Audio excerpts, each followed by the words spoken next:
Hello everyone, welcome to CSE Core Concepts. I am Dr. Sonali. Today we are going to have an introduction about the convolutional neural networks.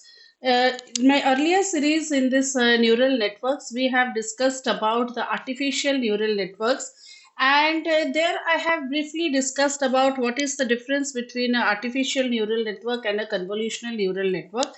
So it's basically when you have a data which is of a numeric type, then you can use choose to have a artificial neural network. But for data which related to images, you can go for a convolutional neural networks. So let us have a brief discussion about what it is and what are the stages what we perform. And in my upcoming videos, we will have a discussion on each of the steps of the convolutional neural network in detail along with some examples.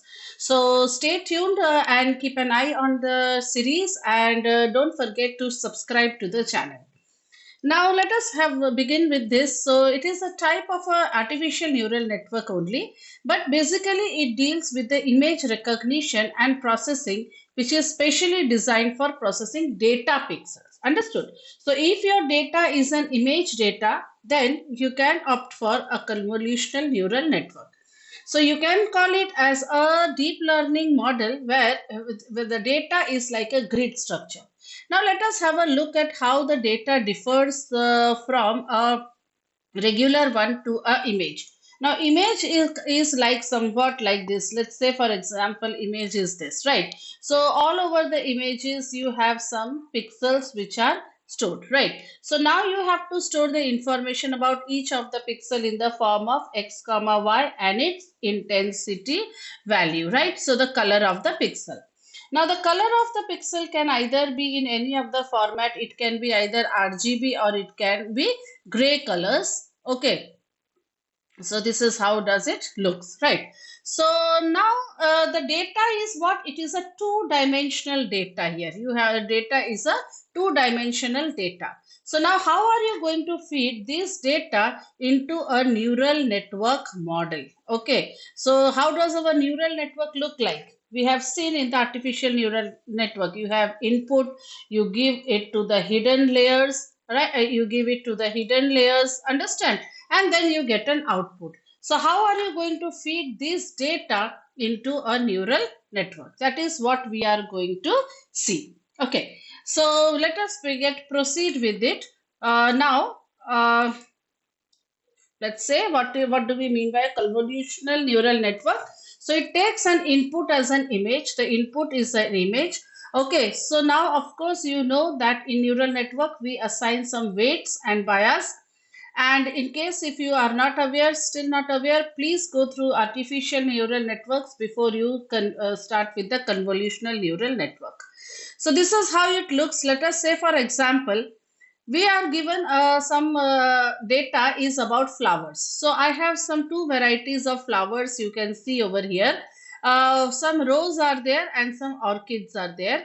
And I want my classifier model to differentiate between rose and orchids. So the first layer, what you can see here is the input layer. So this is your input layer. Let's say you have, this is the data which is going to your input layer. Now next to the input layer, these are your hidden layers, right? This we have studied in our artificial neural network. So these are our neurons, right? So how many hidden layers we have here? We have the first hidden layer and the second hidden layer. And in the first hidden layer, we have 1, 2, 3, 4, 4 neurons. And similarly, in the second hidden layer, we have 1, 2, 3, and 4, 4 neurons. And that gives you the output. Okay, so you can have two classes of output. Either you can have an orchid, or you can have a rose. Understood? So you have two output. So now every CNN, every image is represented in the form of an array, right, of pixel values. So if suppose this is your image 8, so actually it is represented in the form of an array. So you can see over here, let's see. So the wherever column, whichever pixel there is the intersection of this image, there it is marked with 1. Okay, rest of the values where there is no image, they are marked with 0. Okay, similarly, suppose if you have an image of this face, so whichever pixels the image falls, they are marked with your ones, and rest of the pixels where there is no data, they are marked with 0. So this information is what the same image is represented in the binary form. So let us see how the CNN model will work when your data is this type of a data. So let us see the steps in the convolutional neural model. So the first one is the, of course, the input layer. So now the input layer, I told you that input is an image. Now your image can be a black and white image. If it is a black and white image, then there is only two value, either black or white, right? So suppose let's say the resolution of the image is 28 cross 28. Okay, so 1, because there will be only one color, black or white, right?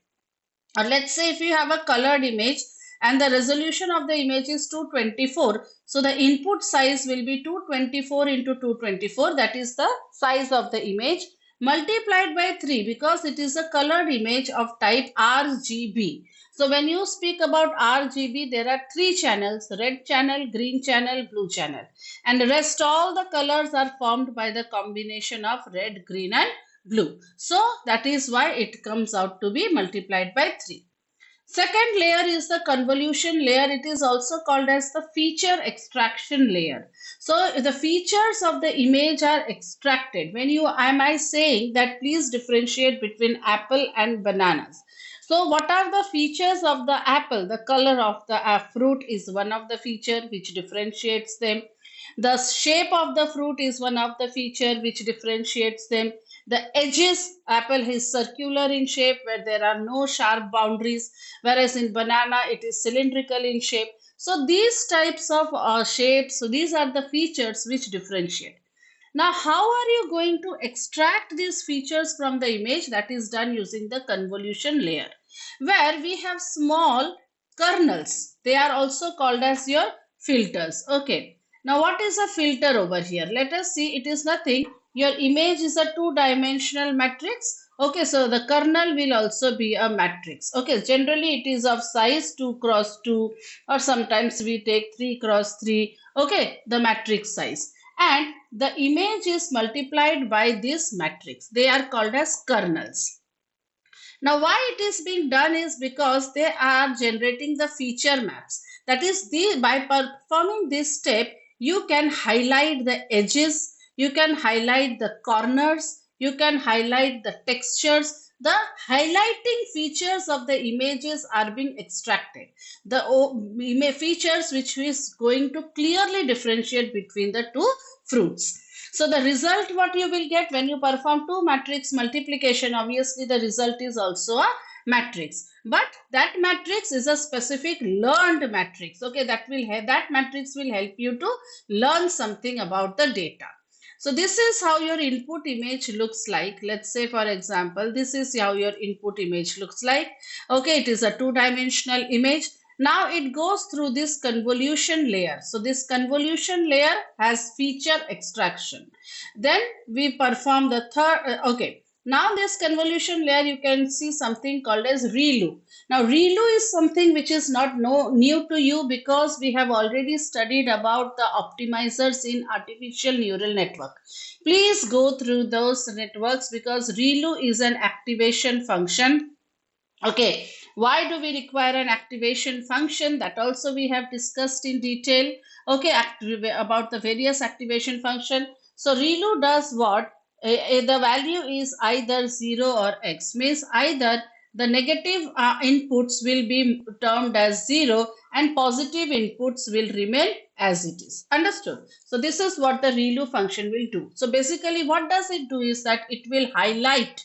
Okay, it will bring non-linearity in the image. Linear means what? Whatever is your input, that is your output. Then how will you learn? Okay, you have to highlight the edges, the features, the contours. Then only your image will get highlighted, right? So non-linearity is generally performed using the ReLU activation function, which introduces any negative input to 0. Next, you can see is the pooling layer. So what is pooling? Pooling is you have an image of a huge size, right? 2000 cross 1000. Now it is becoming very difficult to process such a huge image. So you reduce the size of the image by reducing the spatial coordinates, means the width and the height of the image. So there are different types of pooling, different ways by which you can reduce. You can take the maximum value, you can take the average value. So we will see this details in detail when we will discuss about pooling features. Okay, then comes your flattening layer. Now our image is basically what? Our image is a you can say a two-dimensional image. Sorry, our image is a two-dimensional image. Now in ANN we have seen our input is what? One-dimensional input, right? One-dimensional. Now, how are you going to convert this two dimension into one dimension? You will flatten, okay, you will create the matrix. You will flatten the matrix. That step is called as the flattening, okay, because if you don't flatten, our neural network cannot take two-dimensional data. It can take only one-dimensional data. So your two-dimensional image has to be converted into one-dimensional by the process called as flattening to feed into the traditional neural network. Then after you perform flattening, then you feed your data to the ANN model, that is comprising of your hidden layers. Now hidden layers, how many hidden layers you want to have, that depends on your model, okay, your complexity of the program, right? So that is called as the fully connected layer. And finally you get the output layer. Now the types of classes we have, if you are classifying two types of roses, the output will be 2. Okay, if you are classifying 5 types of fruits, your output will be 5 neurons. Understood? So the number of classes. So generally in this output layer we also perform a activation. Now why do we require it? We have studied this, I have already discussed it, that the output may be in the form of 2.12. Now what does it mean? Because when you are doing classification, if you are doing a binary classification, your data will fall under the class 0 or class 1, nothing except that. 0.5 will not be a class. Your class will be either 0 or 1. So for that you require, right, to convert them. Secondly, if you have a multi-class classification, 5 types of fruits, so you will have 0, 1, 2, 3, 4. Understood? So 4. So you will use that way the activation function. So if you are having a binary classification, yes or no, two cats or dogs, so you can use a sigmoid activation function. But if you have a multi-class classification, 5 types of fruits, 3 types of vehicles you want to sort out, then you will go for a softmax classification. So result will be in the form of probability. So we can again go back to this figure and we can have a look at it. So the first one was our input image. So to brush up once again, this is our input image, which is a two-dimensional image, right? This is going through something called as the convolution phase. So in convolution phase, we are extracting the feature. Now there will be multiple convolution phases. You can see it looks like a stack. Okay. So next video when I will discuss convolution in detail, please don't miss that video. In that video, I will discuss in detail how do you get a stack, because you do not use only one feature. You have multiple features, right? You are extracting multiple features. And for each convolution layer, you are performing a ReLU activation because you are highlighting the details.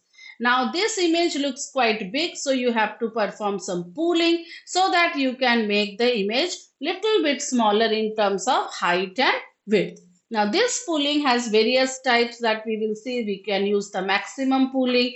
You can use the average pooling. Okay, so these are the different ways of doing pooling function. Then still our image is in the 2D form, right? So this 2D image I cannot feed into this neural network model because it accepts only one dimensional. So I have to go through a process called as flattening, where my 2D will get converted into 1D image, and this will give input to, this is your input layer. So these are my input, right? And this is my fully connected neural network model. So you remember, all are going, and for every link there is associated some weights, we have some bias. This will work as your general ANN model, right? This is your general ANN model. Now the more you deeper you go, hidden layers, it will become more deep layers, right? Deep learning. And here it is saying, sorry, there are three classifications. You can say 1, 2, 3. Maybe you are doing a three classification of three types of fruits or three types of flowers, whatever. So whenever you are doing a classification multi-class, if it is two classes are there, then you called it as a binary classification. So binary means either true or false, 1 or 0, right? So you can use a sigmoid function for that, right? And if it is a multi-class classification, then you can go for a softmax function. Understood? So each of these layers which we have discussed right now, right from your convolution, ReLU, pooling, and flattening, and connected, for each of these steps we are going to have videos on them. So don't forget to like, share, and subscribe to the channel, don't so that you can get a timely notification of all the videos uploading soon. Thank you.